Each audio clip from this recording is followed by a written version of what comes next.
Quel rôle peut jouer la fiscalité dans l'amélioration de l'environnement des affaires?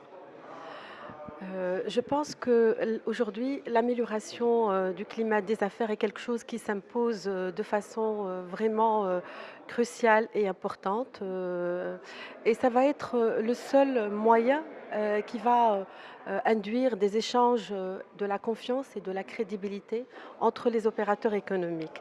Pour cela, la fiscalité a effectivement un rôle important à jouer et c'est la raison pour laquelle, se tiendra bientôt, cette rencontre importante qui est les assises de la fiscalité, justement pour essayer de trouver une stratégie qui va permettre aux entreprises d'adhérer plus facilement à l'impôt et d'être de véritables entreprises citoyennes.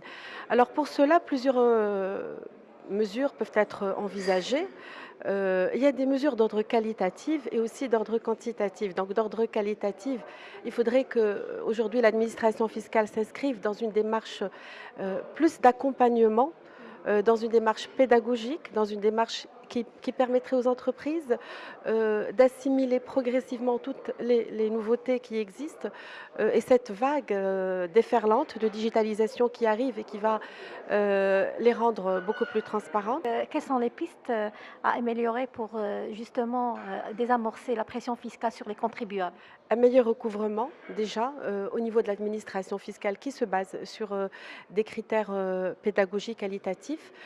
Encourager encore davantage certaines entreprises naissantes pour leur permettre de se développer à l'abri. Quand on voit le cas, sous d'autres cieux, en Tunisie notamment, il y a beaucoup, d'exonérations qui sont, accordées les premières années pour permettre, justement à ces entreprises, de se développer en dehors d'une pression fiscale, importante.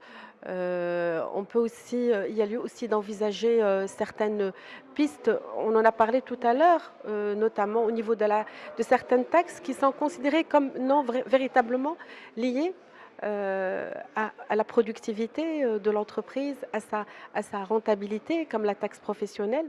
Donc il y a aussi, une piste, de peut-être réformer, cette taxe au niveau, de la fiscalité locale pour qu'une entreprise puisse être taxée uniquement sur sa valeur ajoutée et sur, son résultat fiscal.